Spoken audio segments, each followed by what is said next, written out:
Hello, everybody, and welcome to another A Better Way of Life. It's Friday, but it is not 8 o'clock in the morning, and that is because at 8 o'clock this morning, we had a tragedy in our house, which is that our son, who's meant to be, you'll love this one, Marion, meant to be doing his GCSEs today, or all week, in fact, was suddenly very ill.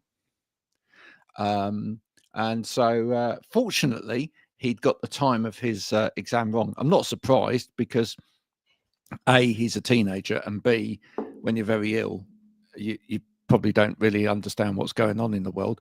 And so, having got to school, he then was able to return home where he was then violently sick, and now he feels much, much better. You all wanted to know that.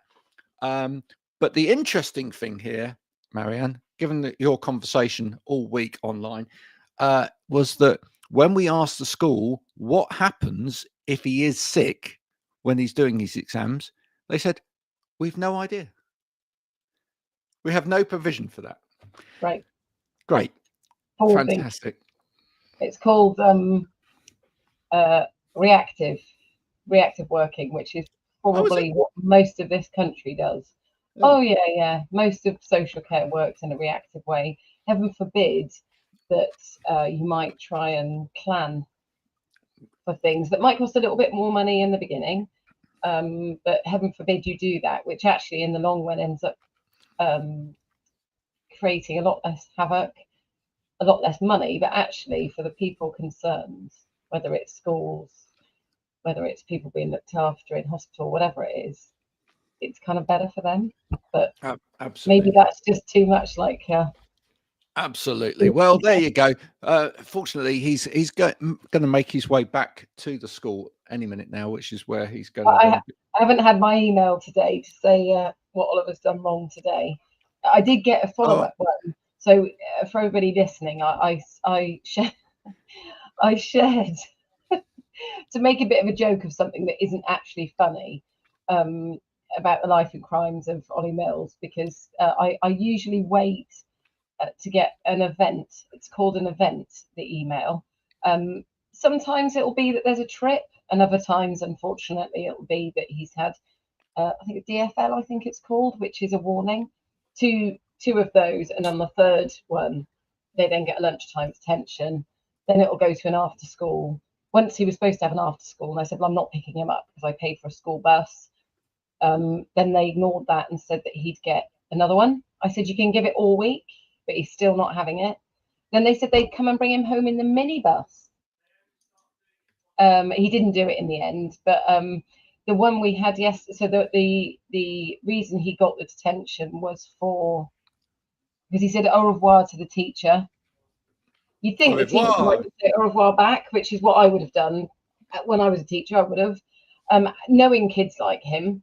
And what was the other one that he did? He answered out loud instead of in his head. He forgot. That was it.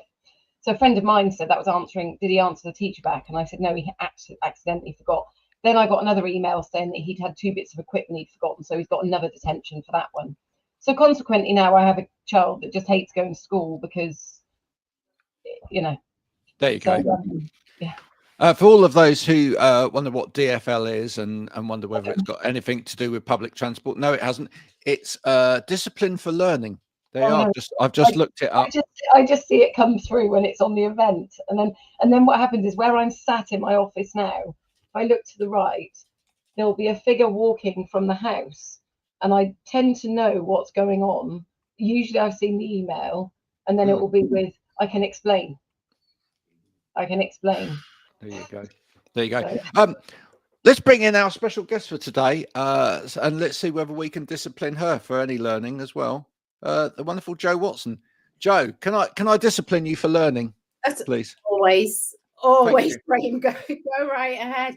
That's a new one for me because, of course, I used to be a teacher. I'd never heard of DFL. No, it was called C something or other when I was teaching. So I taught adults, then I'm colleges, then I went to schools, then sixth form, and then I got out completely.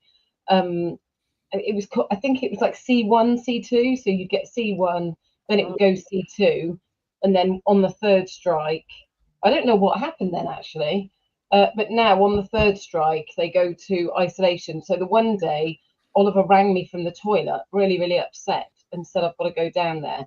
Something had actually happened at the weekend.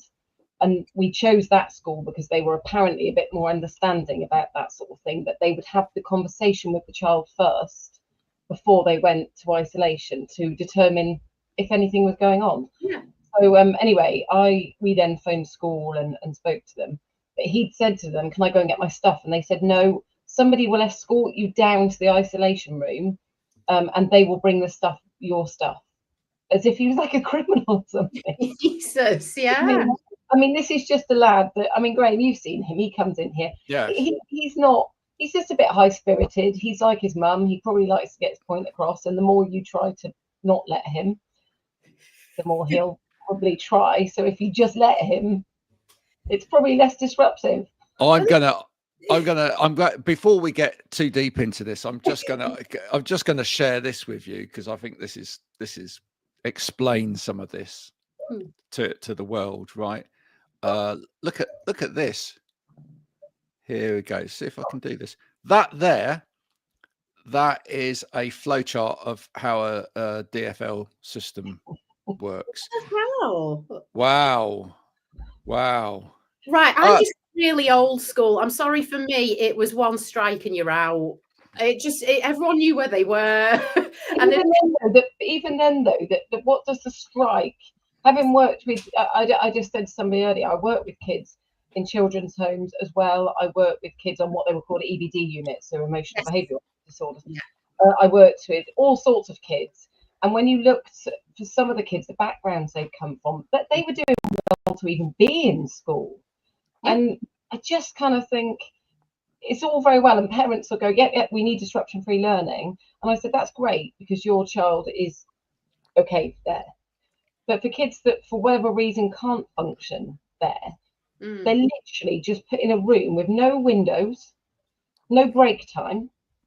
And so they'll do, like, say it's at the end of the school day, they'll do 2 lessons. Then the following day, they go back in and finish off the last 4 lessons. And they won't get lunchtime. There's nobody teaching them. So we're going on holiday and we're taking them out of school. So likelihood we'll get a fine for that. Yeah. And yet learning's so important that when he goes in isolation, nobody's teaching him. So a lot of the kids that struggle to be in the classroom, and Graham, you'll understand this, then we'll go into a situation where it's probably the worst possible situation because they're still not being taught. Yeah, it's not doing anything. But I'm still reeling from this whole phrase of this DFL, discipline for learning. Like, well, I don't get it. Like, it feels like that, doesn't it? It feels like, did you learn something? Exactly. What I really loved was his old school, his head teacher. He was a stand-in one. He was brilliant. And I said, I'm really sorry Oliver's so argumentative. He just has to get his point across. If he sees a little bit of a flaw in something, he'll get it. And the head teacher said something brilliant. He said, if I was in court, I'd want him defending me. And I thought, what a wonderful way to reframe that. Yeah. To actually see that, isn't it? Skill. Well, the only thing I can say here, which is, and given what Joe does and talks about as well, which will really kind of, we need to tell Ollie and anybody else out there that's going through this, is one day when you've been disciplined for learning, and you're so kind of constrained by all of this, one day you'll grow up, you'll run a business, and they'll let you on LinkedIn, and you can be as naughty as possible, and it will be fine, and everybody will love you for it. So there you go. It's fairy tale stuff, isn't it? It's true though, isn't it? I'll never stop him having that spirit. Yesterday one of his friends couldn't do PE, and then the friend was running around, and he said to the friend, I thought you'd hurt your foot, which is why you couldn't do PE. And the teacher heard, and I thought this was genius. The teacher said to him, brilliant teacher skills there, brilliant what was it called? Detective skills. And I thought, you've got Oliver now, because you've just done that. You've now got his respect. Yeah, because you can bond with him, you can connect with him. Yeah. Do you not find though, Joe? Right, let's talk LinkedIn for a minute. Do you not find that actually though it is those people who are perhaps neurodivergent or who, you know, are a little bit more disruptive thinking wise or whatever, that when it comes back round to it, and you know, they do then create a business, and they do that it within a business, they are the person that pushes a business on and whatever, and on a platform like LinkedIn, they're the ones who are going to stand out in terms of their bio and what they're talking about and everything else, because everybody else is so boring, right? And probably because everybody else has been put in a rigid box all the way through school, and we all believe still that we've got to behave, right? Yeah, I think though it can go the other way, because I do wonder if everyone is so keen to stand out and believe that's what they've got to do. I'm never going to say people are going too far. I don't know what too far is. so I wouldn't be able to put a marker on it.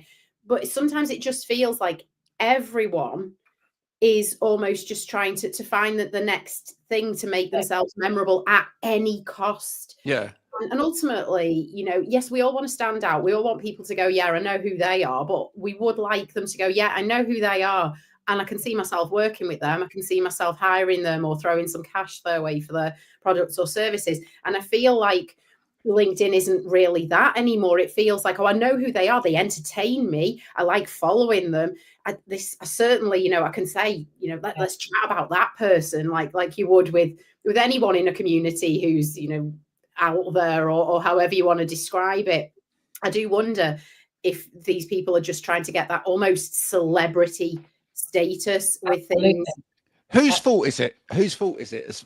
I mean, you looking back at it, whose fault is it? Is it the platform's fault or is it the people's fault? Because, you know, at the end of the day, some people will blame the platform and say, well, the platform is basically celebrating anybody that's, you know, entertaining and is disruptive and whatever, and it's quashing anything you put out there that is business like. But is it the algorithm that the platform pervades or whatever, or the platform itself and the way that it's constructed, or is it the people? Is it the audience? Because ultimately, one way or the other, we know, because we've experimented with it, one way or the other, if we put the certain stuff out there, it will go viral on LinkedIn, right? Absolutely. We even did a webinar on it the other day. We said, come along, find out how to go viral on LinkedIn. We did kind of caveat that by saying, but is it actually worth it? Because you can go viral on LinkedIn. You can get hundreds of thousands of views, hundreds of thousands of impressions on a piece of content. You will get lots more followers, but will it actually bring you any more business in itself? No. But somewhere in there's an equation that says actually nobody is looking at business content. Nobody is looking at business content. Neither the platform is pushing business content and real value, or people are just not gravitating towards it. Where do you think the sort of imbalance lies? Well, I think when we ask that question of anything, do you blame platform or tech or people? My answer will always be people. I will blame people for anything and everything. I really will, because we are what fuels it. We're the people who. Your fault. Exactly, and yeah, we're all like in competition with each other. We're all like having this. I'm sorry, it is a race to the bottom in a lot of ways. We used to talk about race to the bottom as in people charging the lowest fees and undercutting other people. Now I think it is the race to the bottom for how I can get your attention. And we've all just become like these children almost. It's like, look at me, look at me, look at me. And it's as though we value that dopamine, or that, you know, people talking about us and all that PR, if you will. We value that more than what's in our bank accounts and how well our business does. And I think some people can make a living on that. They'll probably just, you know, have a YouTube channel and get subscribers, and they'll make money purely for their content. They might go to OnlyFans, something like that. They're still going to make money. Fine, have it. You know, we've all got to make our way in the world. But yeah, if you're actually running a business, I guess we're just hoping that it is working, isn't it? We might not see it in the likes, the numbers, the impressions, but I mean, I get messages from people saying, "Oh, loved what you posted. Please, can I sign up for your program?" And I'll look back, and they've never once commented or liked on my stuff, you know. And I'm thinking, well, so they are seeing it. We just don't know that. But then I don't know what LinkedIn wants. I don't even know who owns it anymore. I don't know what they want. Do they just want it to eat itself like Musk did with Twitter? I don't know what it wants. Does it want people to have serious business connections? And nobody knows what it wants. I think it's people as well. I mean, you see, Graham, that the issue that we have with what I do is that I think people generally don't give thought to some things. I find it really ironic because what I sell, although I did get some grief the other day because we'd put how much I charge for my program, and apparently I've forgotten what it said on there. It made a comment about that. I thought, well, I'm actually posting how much I charge for my service, but you know, there we go. That some people charge huge amounts, and then people will pay for that, and I'm sat there looking at it thinking, I can't, like, literally, it's not worth it. It's written on. But we had a whole conversation about that, didn't we? We had a conversation about the fact that, you know, the problem for someone like Marianne is that actually what she does is incredibly good. But it's also really good value for money. But it kind of sits in the middle.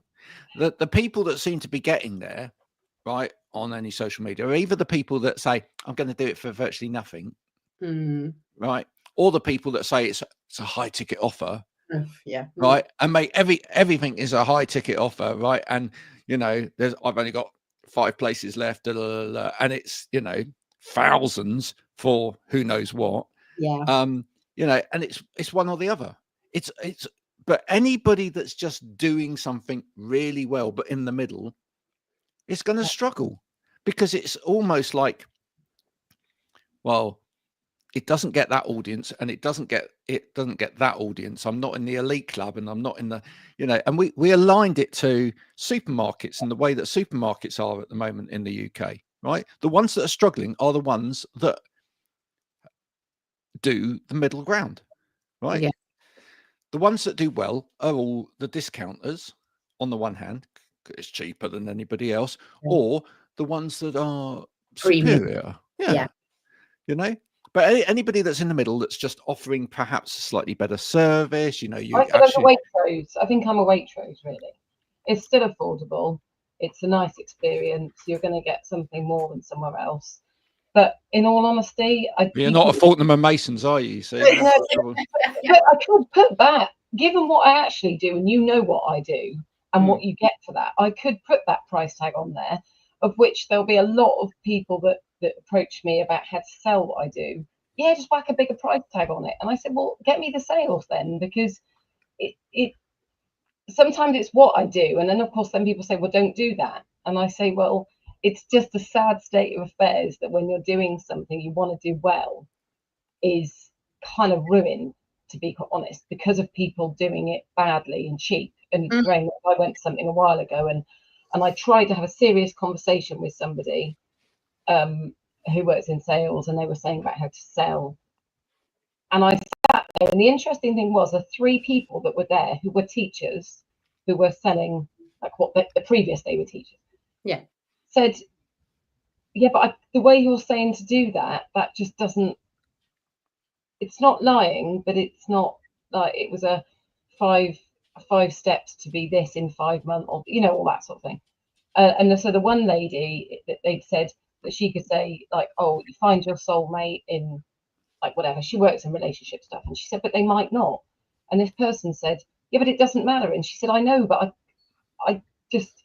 And I think what was clear was that I think when you have worked in education and you have to do things right, taking these shortcuts and doing it quick just doesn't sit well with you. Well, exactly. Yeah, we want to do a good job. We want to do the best possible job, don't we? We don't want the shortcuts or this'll do. Of course, we've got those standards, but the terrible thing about standards is that when other people around you aren't asked about doing it themselves, it's awful. I take it really personally. Literally, that's why Graham has to approach people, because I can't do it anymore, because I literally get defensive, because it's what I do. And I get people literally sort of just, we can do it online for 10p because it, that, or managers saying, well, I can go to so and so, or we don't need it, and well, it's just so difficult. It's so difficult, because it is. But I mean, if we can look at it though, when we say, if we're in that middle ground, and I put myself there. I know I'm a bit of a loudmouth on LinkedIn, but I think my heyday was a good few years ago, and it's the traction I get now is nowhere near what I used to get. And I could say, it's because it's much busier now, or it's much more competitive, or it could be that I'm just worse now. I don't know. I'm happy with either way. I'm old enough to shoulder it, whichever way it is. But we look at these things and we say, there's the high ticket offers and the premium products and all of this, and they're the ones who are getting noticed. I still do wonder though, it doesn't mean they're selling. It doesn't mean people are buying, because I think some people forget as well that they're in different communities. And I've noticed this a lot. So obviously LinkedIn itself is a big community, and we're all seeing what people are happy to put out. And then I'm in quite a few forums as well for different groups of people. So like freelancers, parents who are running their own business, just a few little different groups that I'm in. And you'll see someone absolutely, premium pricing the hell out of their luxury high ticket offer on LinkedIn. And then you'll see them in this other behind closed doors community, and they'll be going, I've got no work on. Honestly, I'm really worried about where the next job's coming from. And I'm there thinking, do you not realize people can see you? So they're not even like hiding it very well in other locations. Because people can put any price on anything. Yeah. How many times have I said that to you, Marianne? If you look at somebody's content over a period of time, that's the only way that you will get a measure of exactly where they are and what they're talking about. I'm not massively bothered about other people. My biggest one is other companies doing it, but also it's about people not seeing the value. Yeah. Because if I call myself a coach, I could probably get a lot more work. Then, as I said to Graham, I don't believe that people need coaching for vast amounts of time if it's done correctly. I know I'm not a very good businesswoman with that, but I used to work with people with eating disorders, self-harmers, and I saw the whole way that the system was set up. It was to keep them ill, so that we kept them there, so that and even then I went back and I taught those people, and I was going, these people should be being moved on. You're keeping them ill, and I just think you're always going to get people coming through anyway. So why don't we just try and make the world a better place by We had that again yesterday, Joe. This was quite an interesting one that I provoked a conversation on somebody's post because they started it. I haven't gone on and actually because their argument in this post was that people aren't investing enough in this particular skill. All right. Okay. And I can't mention what it is because otherwise it will give the game away. But they're not investing. They're not investing enough in this particular skill, and they have a training company that can train people in this particular skill. Okay. So that kind of makes good business sense for them. But I just wanted to twist that a little bit, and I said, well, yeah, but it's just a little bit like people not investing in training of people that train. Right, knowing full well that as a business they have a training company where none of their trainers have training in training, right? And they said, well, yeah, but it's not the same. It's not the same. It's perfectly all right for trainers to not be trained in training. And I just thought, teachers, where's the logic in this, right? You're saying, right, that it's really important that people should invest in the training of this particular skill, right? But you can't actually guarantee that the training in that particular skill, which you are training people in, I hope everyone's being able to follow this, is any good, because you haven't invested in the training of the trainers, right? Surely it has to start right back at the beginning, does it not? You'd think, wouldn't you? You'd think. But we've found this so many times. We've had conversations with training organizations and even sort of training managers in large sort of umbrella organizations, right? And they've said none of our trainers have got any training in training. None of them. Wow. But that's totally okay. But it's totally okay. And the reason that people say it's totally okay is because people have got good feedback. Now, do you know what my comeback was yesterday? They're good entertainers. Well, my comeback on the thing yesterday was, yeah, but it's really easy to get good feedback in it, because if you're a good salesperson, you can buy good feedback, right? Because what you do is you sell the concept of giving you good feedback to the people that you're training, and they will then give you good training. It's a magic show, right? If you're charismatic enough and you entertain it in the right way, and you get your box of chocolates and your digestive biscuits, is it 100 years this year or whatever it is, get your digestives out and whatever at the end of the session, you go, everybody, look, I bought donuts for you all, whatever. How did you rate today? So I bet you all had a lovely time, didn't you? Everyone goes there. Ask them a week later, do you remember anything from that training session? Nah, not a Scoobies. It was rubbish. You know? But by then the feedback's in. Yeah, you've got it. I feel the same way about when people give stuff out for free, and they'll say, and I know people do it. Some people do it for, they just want that feedback to say, look at all my testimonials. Some people do it legitimately because they genuinely want the feedback, even if it was, mate, that was terrible. You can't sell that to people, and they want that. They want to learn. So for anyone who does give out free stuff or free places or whatever, I applaud you. If you genuinely want to learn and develop and create something wonderful from that genuine constructive feedback. But you'll get people, and they've got their mates on their cohorts, and so, and you just go, I know for a fact you haven't paid for that. And they're looking, going, I know you don't have the money to pay for that. I know that you two have been friends forever, so there's no way you're charging each other for these things. And then they'll give this wonderful, glorious feedback. And I just think, well, of course you're going to get good feedback, because no one's going to take something for free and then go, no, shit, that. So am I allowed to swear? Sorry. Oh, whoops, we bleeped it just behind the schedule. Never mind, it's gone now, isn't it? Do you know what I mean? Joe, how do you feel then, knowing all this stuff? I mean, Graham opened my eyes to a lot of stuff. I mean, I'm just somebody that does what I do, was doing it for someone else, was working, then I was freelancing. My dog wants to come in, and then I started doing it for myself. I can hear her. She runs into the door. So I started doing it for myself. Come on, Lottie, come on. And sorry, 2 seconds. Let me Lottie the dog. Working from home. No, Lottie's wonderful. It makes me, she'll jump up in a second. Or not, as the case may be. Oh no, she's behind my chair today. She doesn't like me apparently.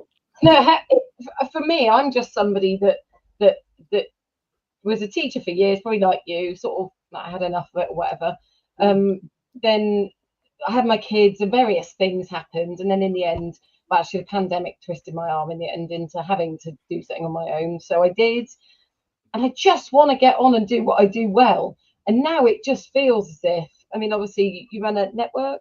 So I've got 2 little micro communities. So I'm not interested in world domination and having members galore. One's to help people get better at writing, and one is to help people get better at networking. So I run 2 little things just as part of my business. I just get involved in little bits because I think I never saw doing this on my own as I never thought it'd be easy, don't get me wrong, but I honestly didn't as well think that the hardest, not the hardest work, because that's not the right thing, I don't know if that's the right word, was this whole having to act and be this and that and that. And when you are a professional, that I'm not into all of this, but pretend this and do, and I'm like, no, because I have got integrity and I do what I do well. And it just seems as if, when Graham opened my eyes up to a whole load of stuff when we first met, I was like, what? Like, what? I've just left teaching because I didn't agree with a lot of the stuff. You know, when you're told to lie about this and do this, and I'm like, absolutely not. Then you start doing it yourself, and then, you know, and I still will dig my heels in to say I still have to do it. I will never get as much work, and that it's not fine at all. But because I want to make a difference, because most of my referrals I get from people that will say you have to do it with Marianne because you will get more than it says on the tin. You will get more than you do if you do it this way, and you'll get much more value for money than if you paid more. And they don't even quibble what I charge. I worked it out. It's £18 an hour that I charge for someone to get a qualification. If you work it out over the 3 days that I teach them, it's £18 an hour. That's what it charges. That's what it works out as for somebody to get a level 3 qualification. So when I see people paying out tens of thousands for coaching courses, I'm like, I could actually coach you to do what you do for less. But hey, here's me over here doing it at an honest price. But when I see the whole networking thing, I never envisaged that. Like for me, I am, again, Graham's seen what I'm like. I can talk to people, I can chat, I can be all this, but I also can't if I'm in a situation it doesn't feel right. I don't want to be there. It's not going to be me. I've gone to some network events and I've just wanted to just run out of the room because I'm like, I don't fit in here. I don't, you know. And yet Graham took me to something, and he said, "Do you want to come along with me?" And I was like, "Yeah, great." And I don't actually think after like the first 5 minutes, because I went to the talk bit with you, and I joined in with stuff. I didn't really speak to you after that. I was hosting, wasn't I? So I had to kind of leave you to it. But the whole networking thing, I'd never really realised just how, I say, hard it is.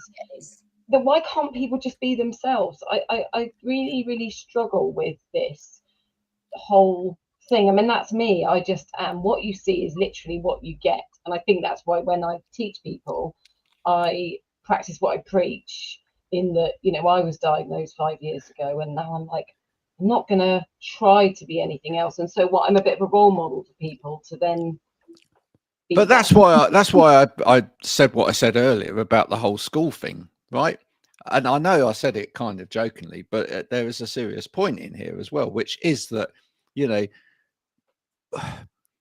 how we get educated and how we go through that system, and then how we are taught to be about ourselves, and how free we are in terms of being able to be us within an establishment, right? That then follows us through into everything else in life. So we are kind of conditioned right from an early age to be something when we're around other people in what is deemed to be some kind of learning or professional environment. And then, you know, that carries on into work, etc. I mean, I think it's one of the big problems actually for leaders and business owners, etc. now, which is that, you know, COVID kind of, that period where we were all able to work from home and out of the office, and, you know, suddenly kids came and pussycats and dogs came on Zoom calls, which would never have happened before, right? Never have happened before. All of that stuff suddenly changed that dynamic, and people started to go, do you know what? I am going to show up as me. I am going to show up as me. And I think the kind of over exuberance of that on social media is partly down to the restriction that was there for so long. I was on LinkedIn 15 years ago, right? A long time, right? 15 years ago on LinkedIn did not look like LinkedIn did now. It literally looked like a digital Rolodex system. It was pretty dull. Yeah. There was like kind of a way of looking up potentially people who might be in your sector, but the rest of it was kind of like, and here's an article on how to fill your Filofax, because it would have been a Filofax back in the day. Fill your Filofax with Dantrum syndrome, and it was just absolutely abysmally dull. But that's what it was. Now it's gone maybe too far the other way, possibly. Yeah?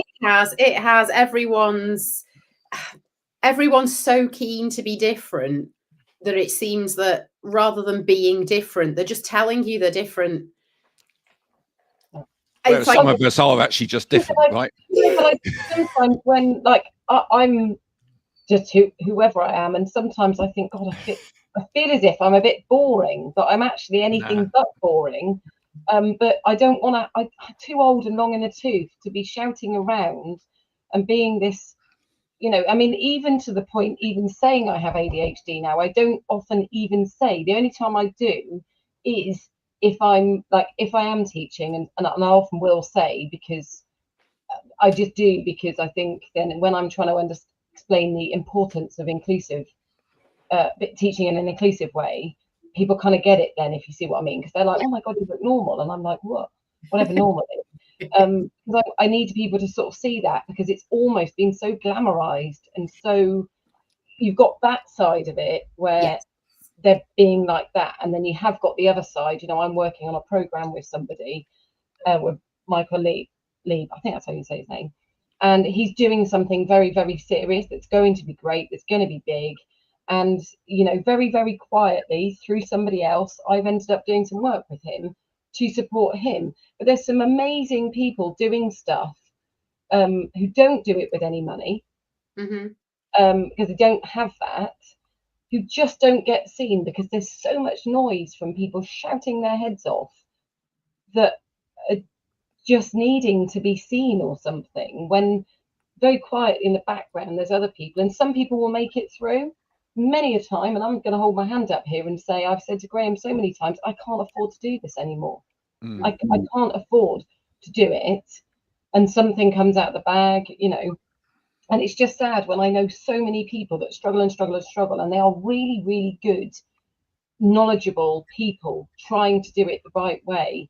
And I think, like you said, COVID kind of shuffled things up or whatever.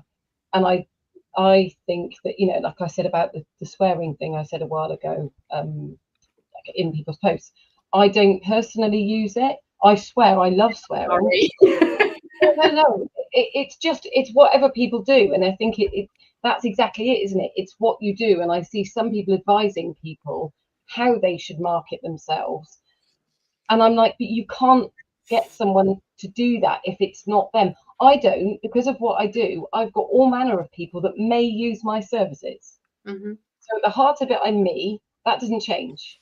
Doesn't change. But I may go into a prison and teach. I may go out with a load of, I may be teaching some scaffolders, and they will swear and I will swear. I may go to, like I worked for the council the other week, and I'm going into an environment where they're social workers. I don't know what they're going to be like. And actually, they breathed a sigh of relief, because I said to them, when they were told don't use humour in your teaching, I said, well, you can go back and tell that person where to stick it. Like, because actually I've told you that that's what you should be doing. Because these people don't know anything, and that's why I just see a lot of the feeling that you've got to be loud to be good. But I also think, as you said, Joe, it's people need to wake up. People need to open their eyes. People need to start reading things more and ask more questions. Ask more questions. So I did get, we've taken it down now, but I did get blocked because I dared to ask somebody if they had a qualification in doing what they were doing. And apparently I was bullying that person, and apparently I was trying to embarrass them. I said, I just asked a question.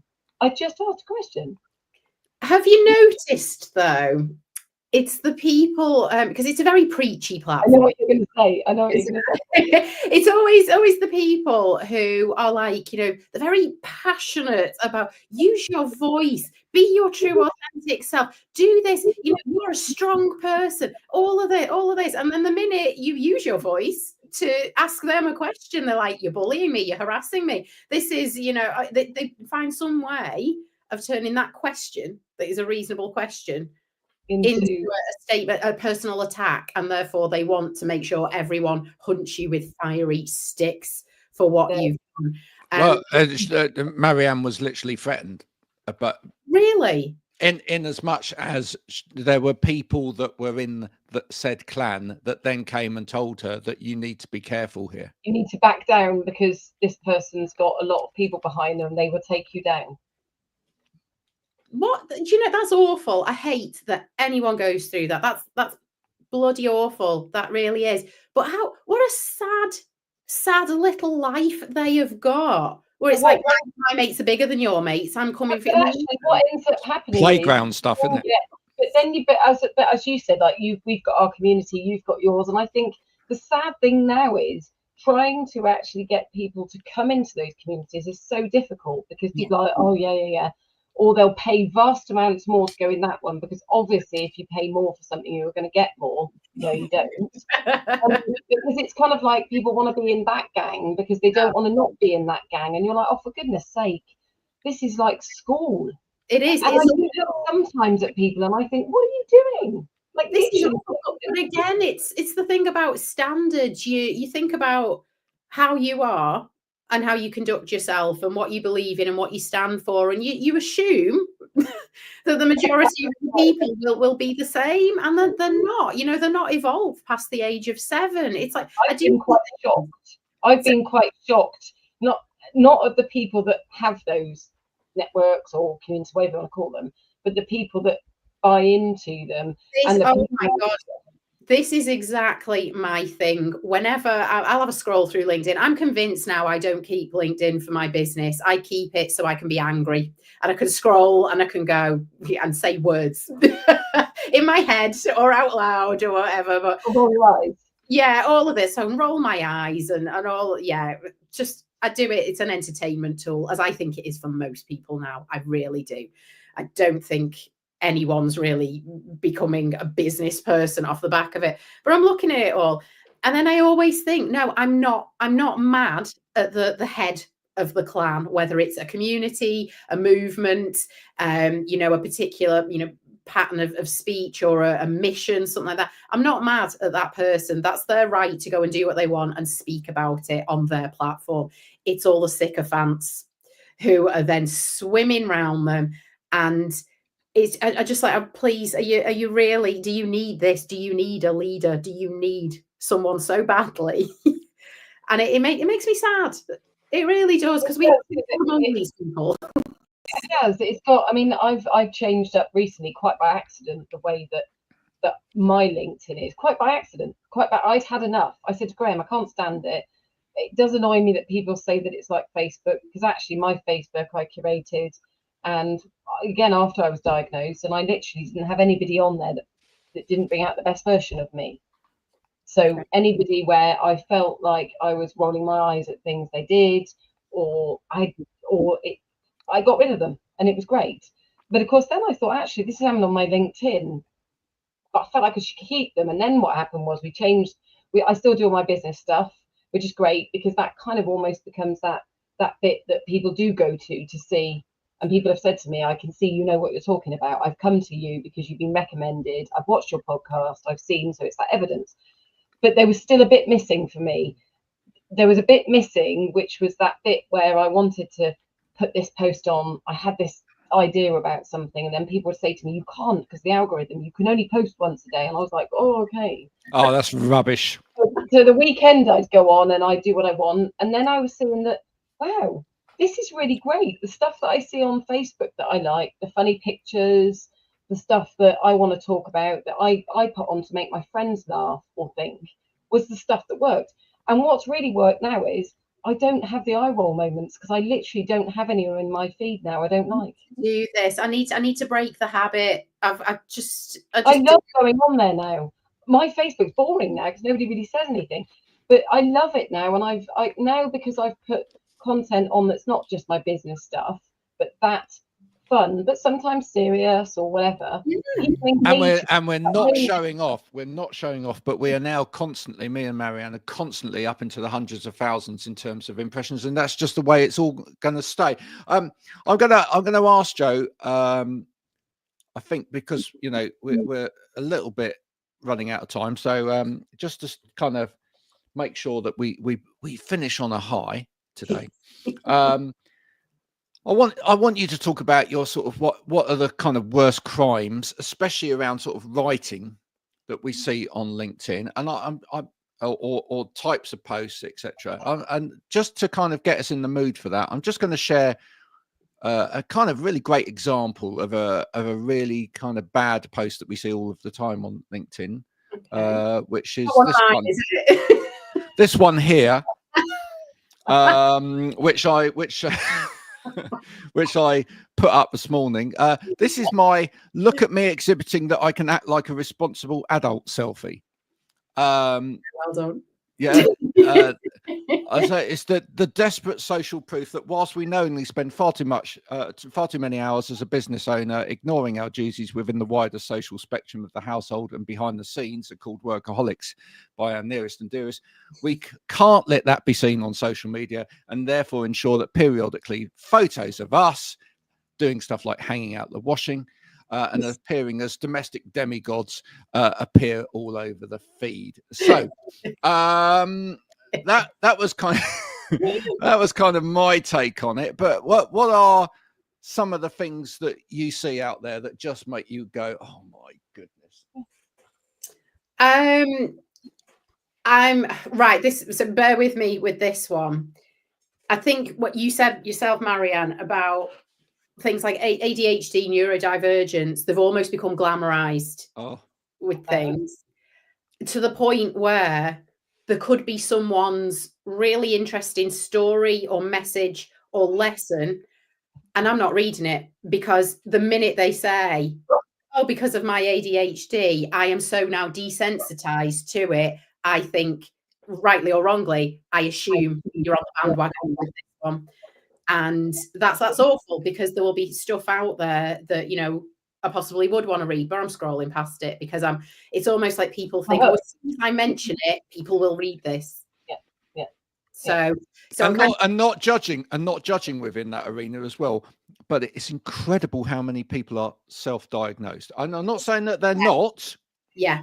No, but the thing is though, that I am diagnosed, and actually the interesting thing was when I was working with Michael, was that he then said to me, you can deliver this program because I hear the way that you talk about your diagnosis and how you use that knowledge about it to actually learn and grow from it. And I help other people learn and grow from it, which is, this is what's going on in your head, maybe.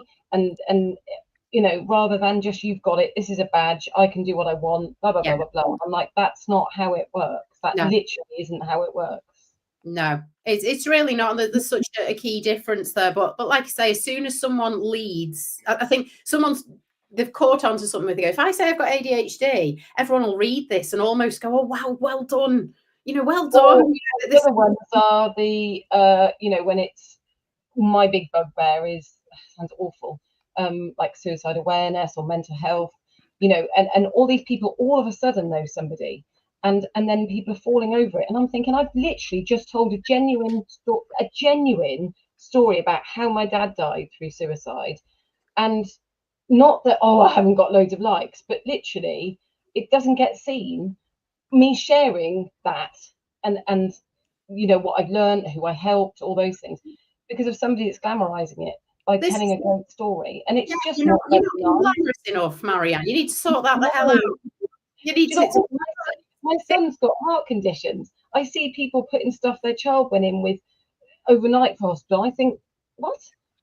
And it just feels as if people are just, I share stuff about my life, but I also don't share some things. But you don't, like, for example, you don't bring your children to the front and go, oh, No, they no, are the my only time I they are might my business. This is why I do my business, Oh, because my no. child. It Let's doesn't oh feel- my goodness. it doesn't feel nice. It just feels a bit. I hope those children hate it when they get older. I hope they like, yeah, what is it? You can emancipate yourself from your parents. Yeah, I hope they sue their parents I mean, for I look and I think, defamation of character. Oliver and I go plane spotting together. So sometimes I might share it with his permission and just say, Yes. oh, because there might be somebody that can share where is the best place to go or whatever. And I get permission. My eldest with drums, Graham's going to help with that, but not just like constantly sharing the stuff that goes on with us, because It's everything. Yeah, it's too much, isn't it? But I guess everything in moderation, as they say. But like with my little girl Lily, sometimes I will post about her, but I'd like to think it's in a, you'll never believe what this little. no, it's different. Which is fine. That's just sharing a bit that you're a human. It's as just opposed to- it's just hard work. People use an event that's happened to them to literally sell constantly with that. But, I mean, I used to help. I do help run a group. There's various things I do, but it's like the ADHD. It's part of who I am, but it's not who I am. Exactly. And this is the thing I feel like a lot with the ADHD and the neurodivergent. It's all about, this is me. And I'm like, no, you're other things as well. Tell me about them. This is one part. Yes, it might be a huge part to you and it's a key part, of course, but there's other things. Let that be your sales pitch. What's that? Sorry, Maria. No, wouldn't for that to be somebody's sales pitch. It doesn't feel nice. I'm more neurodivergent than you. Yeah. Here's the other one that I really don't like, Joe. And as a writer, right, this is the bit that I really don't like. And I'm sorry if I'm going to upset you out there now, but this is the bit. You're not. Right. No, you're not. I saw one. You have to start that off with, I don't know who needs to read this. Right. I don't know who needs to read this, but right. I saw on Monday, a post that went 100 hook lines for your business. Right. They're selling a package, 100 hook lines for your business. Right. And then that was swiftly followed by, and you see these all the time, content calendar for the next 30 days, only X amount of money. Right. Any of you out there, right, that are looking at these and thinking, what a great thing. I've got to buy that. That's my next Christmas present to myself. Shut up. Look, honestly, if you're buying, I'll just explain something to you. If you're buying somebody else's content to put out as your content, it A, isn't your voice. It B, not your life. Loads of other people have bought it, maybe. And if they have bought it, this is the story I always say. When you were at school, right, and you pestered your mum to buy you that pair of trainers so that you looked really cool and different from everybody else, and then you walked into school and you were horrified because everybody had the same pair of trainers, right? And you didn't look different at all. It's going to be exactly the same as that. You are not going to stand out because everybody else is doing exactly the same thing. If you want to stand out, learn to write. Yes. Go to someone like Joe and learn to bloody well write. But you can use, like, I did the paper towel one today, and it was because it resonated with me. And yes, somebody said the other day, oh, well, this post has been on something else. And I said, but you can take the same image, you can take the same anything, but put your own twist on it. Yeah, just do your voice with it. It's honestly every post. You're asking me what I hate seeing, just all of them. Every single post, I hate all of them. But no, I think I don't know who needed to hear this today. And then, of course, someone will then reply with "needed to hear this today." Oh, imposter syndrome. I can't bear those ones either. But it exist. I'm sorry, it doesn't. When it turns up in that medical journal thing for mental health that is produced every single year, when it turns up in there, I'll believe it. For now, you're one of a few. Like, most people go along with it, and then when I say to them, but why would, if someone's paying me and I've agreed to do a job, how on earth can I say to somebody I've got imposter syndrome? Because basically what I'm saying is, you're paying me to do something I didn't think I could do. So the minute I say yes, inside I might be thinking, oh, it's out of my comfort zone. It's a bit of a new thing. No, you've just reminded me. I'm sorry. I'm sorry. I've got to interrupt, but you just reminded me. The best ones ever, Joe. This is absolutely true. I've even seen some copywriters. Now, I know you need to be authentic and vulnerable and everything else, right? But it's when copywriters write about, I'm useless at writing copy. What? And then people go, oh, that is so authentic of you. And you think, but why does anybody, right? It's like, let's put this into context, right? In another profession, you wouldn't do that, right? I would not want like to be sat just at Bristol Airport just before takeoff and meet the pilot, and they go, I'm awful at flying planes. I would not be on that plane. Exactly. I would not be on that plane. Right? But don't you think, though, a lot of this comes from this whole winging type thing? So I said winging planes. Well done. Somebody was saying yesterday about how you can have qualifications and that's all very well, but actually some of the things you're good at, the things you picked up along the way. And I said, that's fine. Because actually what it should be is that you're qualified in something. Like, I know that my teacher training got better after I'd been teaching for a long time, and I realized my training wasn't very good that I'd been given. So actually what happens is you use your experience and you use your qualifications to be absolutely amazing at what you do. And I said, because what I found astounding is that it seems as if there's a lot of people out there who go, oh, you don't need qualifications, don't need them, particularly if you're going to be a trainer. And I say, well, you wouldn't want your kids taught by somebody that wasn't qualified, but there we go. But I said, would you have an electrician? Would you be happy? And this person said, actually, is a friend of mine said, do you know what? I hadn't even thought about that. And I said, but this is it. We just assume because people say they're good at it, that they're going to be amazing. And that's why I say to people, qualifications aren't just about being snobby or elitist. It's about a proof that you've reached a standard. So when you're paying somebody, it's not just about like they've had loads of reviews or whatever, that actually they've met a standard that actually potentially makes what they do safe.